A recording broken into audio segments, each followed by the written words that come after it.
3 of Moby Dick. Hope you're reading along. If you are reading along, excellent. Tell me what you think. Let me know in the comments. What do you think? Alright, chapter 105. Chapter 105. Does the whale's magnitude diminish? Will he perish? Insomuch then, as this Leviathan comes floundering down upon us from the headwaters of the eternities, it may be fitly inquired whether, in the long course of his generations, he has not degenerated from the original bulk of his sires. But upon investigation, we find that not only are the whales of the present day superior in magnitude to those whose fossil remains are found in the tertiary system, embracing a distinct geological period prior to that, but of the whales found in that tertiary system, those belonging to its latter formations exceed in size those of its earlier ones. Of all the pre-Adamite whales yet exhumed, by far the largest is the Alabama one mentioned in the last chapter, and that was less than 70 feet in length in skeleton. Whereas we have already seen that the tape measure gives 72 feet for the skeleton of a large-sized modern whale, and I have heard on whalemen's authority that sperm whales have been captured near 100 feet long at the time of capture. My favorite is having to hold the kettle with. But it may not be that while the whales of the present hour are unadvanced in magnitude upon those of the previous geological periods, may it not be that since Adam's time they have degenerated. Honestly, I'm talking as loud as I can. I know I'm being drowned out, but I'm speaking loudly. Assuredly, we must conclude so if we are to credit the accounts of such gentlemen as Pliny and the ancient naturalists generally, for Pliny tells us of whales that embraced acres of living bulk and Aldrovandus of others which measured 800 feet in length, rope walks and 10 tunnels of whales. And even in the days of Banks and Solander, Cook's naturalists, we find a Danish member of the Academy of Sciences setting down certain Iceland whales, Radan sisker, or wrinkled bellies, at 120 yards. That is 360 feet. And Lacepede, the French naturalist, in his elaborate history of whales, in the very beginning of his work, page 3, sets down the right whale at 100 metres, 328 feet. And this work was published so late as AD 1825. But will any whaleman believe these stories? No. The whale of today is as big as his ancestors in Pliny's time. And if I ever go where Pliny is, I, a whaleman more than he was, will make bold to tell him so. Because I cannot understand how it is that while the Egyptian mummies that were buried thousands of years before Pliny was born do not measure so much in their coffins as the modern Kentuckian in his socks. And while the cattle and other animals sculpted on the oldest Egyptian and Nineveh tablets, by the relative proportions in which they are drawn, just as plainly prove that the high-bred, stall-fed cattle prize of Smithfield not only equal but far exceed in magnitude the fattest of Pharaoh's fine fat kine, in the face of all this, I will not admit that of all animals the whale alone should have degenerated. Quite right. But still another inquiry remains, one often agitated by the more recondite Nantucketers, whether owing to the almost omniscient lookouts at the mastheads of the whale ships, now penetrating even through Bering Straits, and into the remotest secret drawers and lockers of the world, and the 1,000 harpoons and lances darting along all continual coasts. The moot point is whether the Leviathan can long endure so wide a chase and so remorseless a havoc, whether he must not at last be exterminated from the waters, and the last whale, like the last man, smoke his last pipe, and then himself evaporate in the final puff.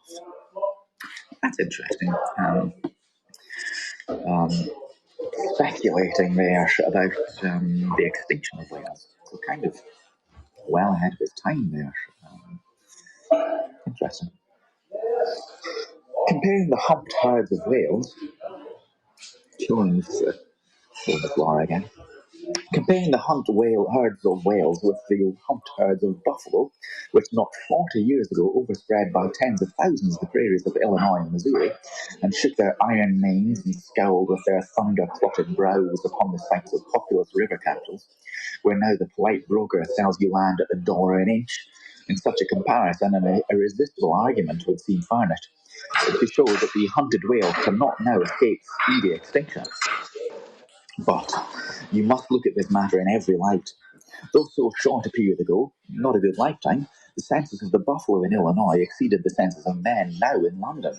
And though at the present day not one horn or hoof of them remains in all that region, and though the cause of this wondrous extermination was the spear of man, yet the far different nature of the whale hunt peremptorily forbids so inglorious an end to the Leviathan. 40 men in one ship hunting the sperm whale for 48 months think they have done extremely well, and thank God, if at last they carry home the oil of 40 fish. Whereas in the days of the old Canadian and Indian hunters and trappers of the West, when the far West, in whose sunset sun still rise, was a wilderness and a virgin, the same number of moccasined men for the same number of months mounted on a horse instead of sailing ships would have slain not 40 but 40,000 more buffaloes. A fact that, if need were, could be statistically stated. But he's right, though, isn't he? He's right. And what he said has continued, not to its conclusion yet, but whaling had to be stopped to prevent extinction. Nor, considered all right, does it seem any argument in favour of the gradual extinction of the sperm whale. For example, that in former years, the latter part of the last century, say, these leviathans in small pods were encountered much oftener than at present, and in consequence the voyages were not so prolonged, and were also much more remunerative. Because, as has been seen elsewhere, these whales, influenced by some views to satisfy, now swim the seas in immense caravans, so that to a large degree the scattered solitaries, yolks, and pods and schools of other days are now aggregated into vast but widely separated, unfrequent armies.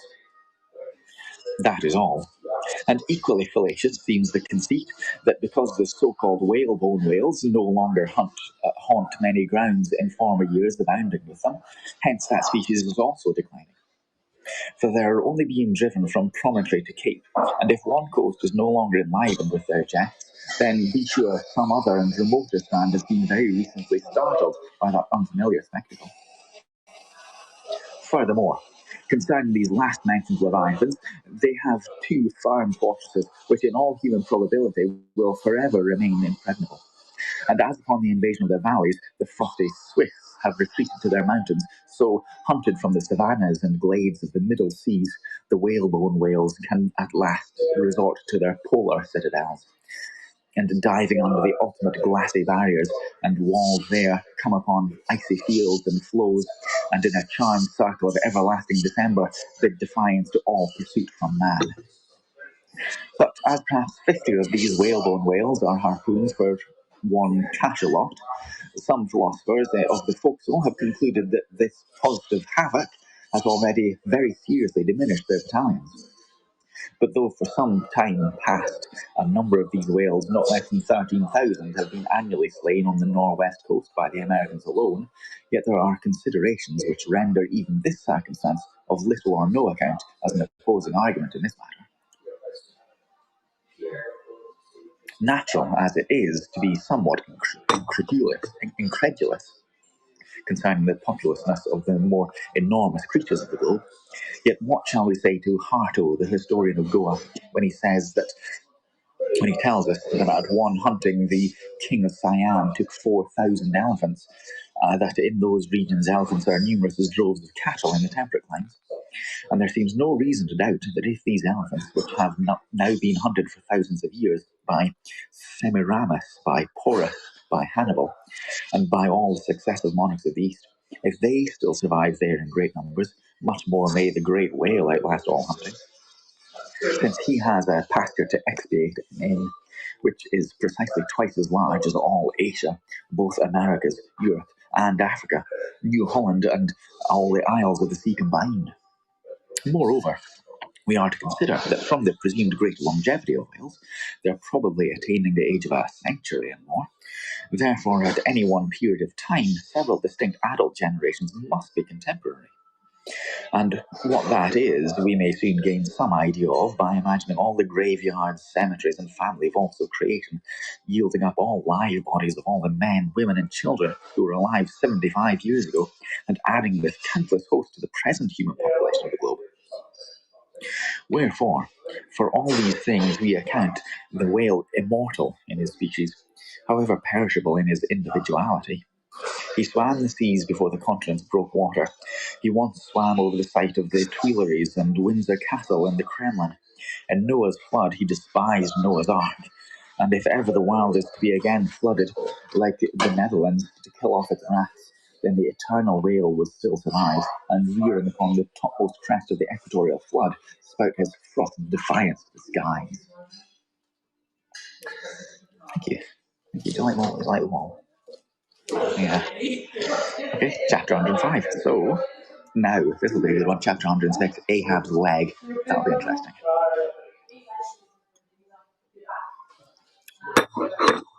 Ahab's leg. It's only 2 pages. Kill them earlier when they are younger makes them smaller. Yeah. Yes. So it's never a good policy, of course, is it? To kill the young of a species if you're hunting. Alright, chapter 106, Ahab's leg. The precipitating manner in which Captain Ahab had quitted the Samuel Enderby of London had not been unattended with some small violence to his own person. He had lighted with such energy upon a thwart of his boat that his ivory leg had received a half-splintering shock, and when after gaining his own deck and his own pivot hole there, he so vehemently wheeled round with an urgent command to the steersman, it was, as ever, something about his not steering inflexibly enough. Then the already shaken ivory received such an additional twist and wrench that though it still remained entire and to all appearances lusty, yet Ahab did not deem it entirely trustworthy. And indeed it seemed a small matter for wonder that for all his pervading mad recklessness, Ahab did at times give careful heed to the condition of that dead bone upon which he partly stood.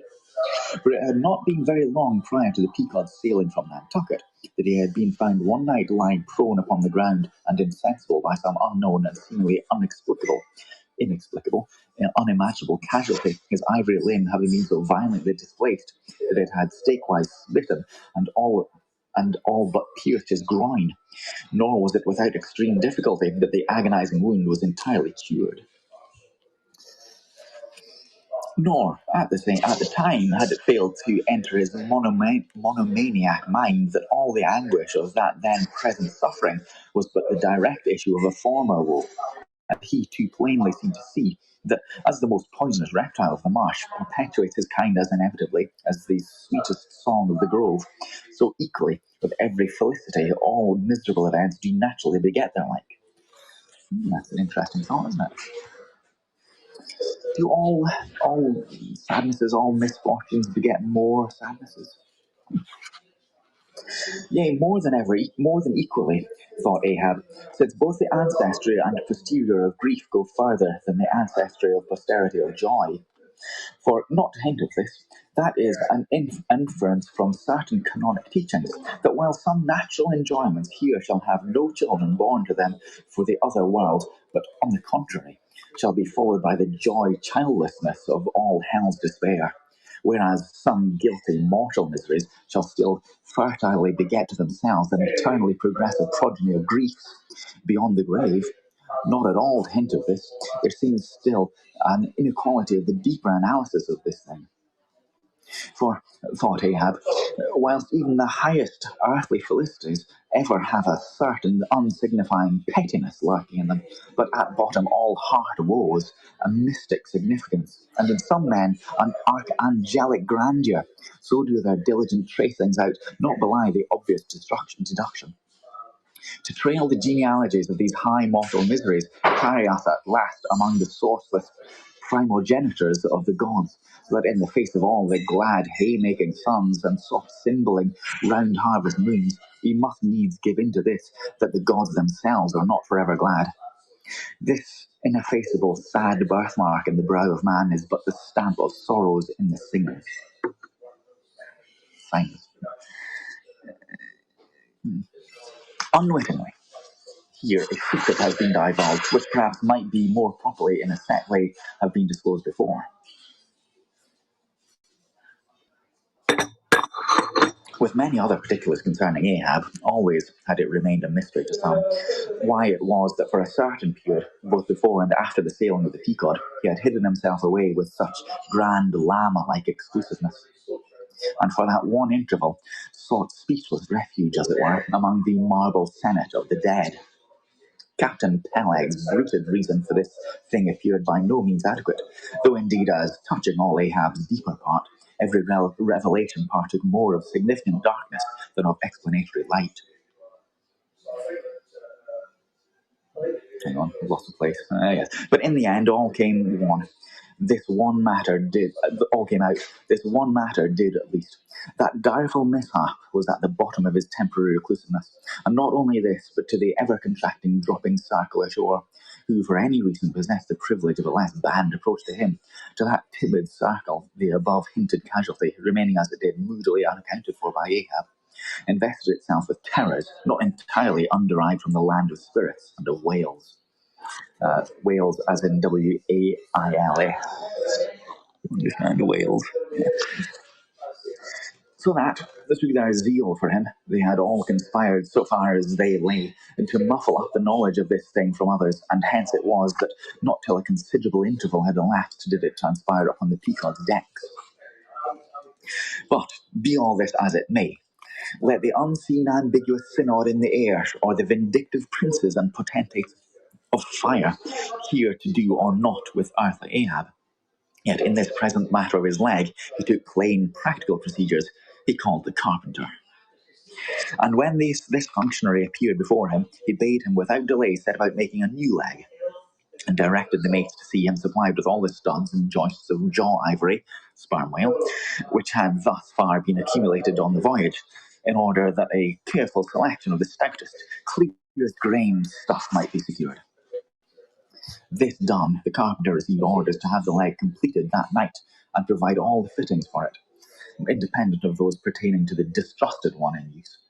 Moreover, the ship's forge was ordered to be hoisted out with temporary idleness in the hold, and to accelerate the affair, the blacksmith was commanded to produce at once the foregoing of whatever iron contrivances might be needed. And 206, we'll have the next chapter, I think. We have time for that. This is lovely coffee, lovely hot chocolate. It's beautiful cup. It makes me think that this cup, it makes me think that it's appropriate for the novel. You know, it has a feel of the 19th century and fine things. Could even almost be whalebone, couldn't it? Next chapter, 107, the carpenter. The carpenter. Seat thyself sultanically among the moons of Saturn, and take high abstracted man alone, and he seems a wonder, a grandeur, and a woe. But from that same point, take mankind in mass, and for the most part they seem a mob of unnecessary duplicates, both contemporary and hereditary. But most humble though he was, and far from furnishing an example of the high, humane abstraction, the Pequod's carpenter was no duplicate, hence he now comes in person on this stage. Like all sea-going ship carpenters, and more especially those belonging to whaling vessels, he was, to a certain off-handed practical extent, alike experienced in numerous trades and callings collateral to his own. The carpenter's pursuit being the ancient and outbranching trunk of all those numerous handicrafts, which more or less have to do with wood as an auxiliary material.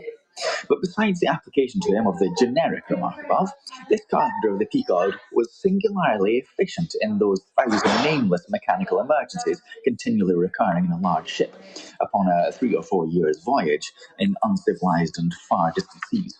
For not to speak of his readiness in ordinary duties, repairing stovebolts, sprung spars, reforming the shape of a clumsy bladed oar, inserting bull's-eyes in the deck or new tree nails in the side planks, and other miscellaneous matters more directly pertaining to his special business, he was moreover unhesitatingly expert in all manner of conflicting aptitudes, both useful and capricious.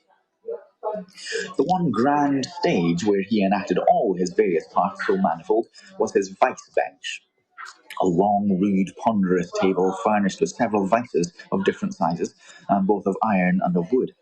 At all times, except when whales were alongside, this bench was securely lashed athwartwards against the rear of the tryworks. Athwartwards, I think, means to the back. I'm not sure. A belaying pin is found too large to be easily inserted into its hole. The carpenter claps it into one of his ever-ready vices and straightway files it smaller. A lost land bird of strange plumage strains on board and is made a captive out of the clean-shaved rods of right whalebone and crossbeams of sperm whale ivory. The carpenter makes a pagoda-looking cage for it. The oarsman sprains his wrist. The carpenter concocts a soothing lotion. The stub longed for vermilion stars to be painted upon the blade of his every oar. Screwing each oar in his big vice of wood, the carpenter symmetrically supplies this constellation. A sailor takes a fancy to wear sharp bone earrings. The carpenter drills his ears. Another has the toothache. The carpenter outpincers and, clapping one hand upon his bench, bids him seated there. But the poor fellow unimaginably winces under the unconcluded operation. Whirling round the handle of his wooden vice, the carpenter finds him to clap his jaw in that, if he would have him draw the tooth. Imagine that. Imagine having your tooth rolled in with your head clamped in a vice. I don't fancy that. Thus, the carpenter was prepared at all points, and alike indifferent without respect in all. Teeth he accounted bits of ivory, heads he deemed but top blocks, men themselves he lightly held for capstans. But while now upon so wild a field thus variously accomplished, and with such liveliness of expertness in him, this would seem to argue some uncommon vivacity of intelligence, but not precisely so. For nothing was this man more remarkable than for a certain impersonal stolidity, as it were. Impersonal, I say, for it so shaded off into these surrounding infinite of things that it seemed one with the general stolidity discernible in the whole visible world, while pauselessly active in unaccounted modes, still eternally holds its peace and ignores you, though you dig foundations for a cathedral. Yet was this half horrible stolidity in him involving too, as it appeared, an all-ramifying heartlessness. Yet was it oddly dashed at times with an old, crotch-like antediluvian wheezing humorousness, not unstreaked now and then with a certain grizzled wittiness, such as might have served to pass the time during the midnight watch on the bearded forecastle of Noah's Ark. Was it that this old carpenter had been a lifelong wanderer, whose much rolling to and fro not only had gathered no moss, but what is more, had rubbed off whatever small outward clingings that might have originally pertained to him? He was such a strict abstract, an unfractioned integral, uncompromised as a newborn babe, living without premeditated reference to this world or the next. You might also say that this strange uncompromisedness in him involved a sort of unintelligence. For in his numerous trades, he did not seem to work so much by reason or by instinct, or simply because he had been tutored in it, or by any intermixture of these, even or uneven, but merely by a kind of deaf and dumb spontaneous literal process. He was pure manipulator.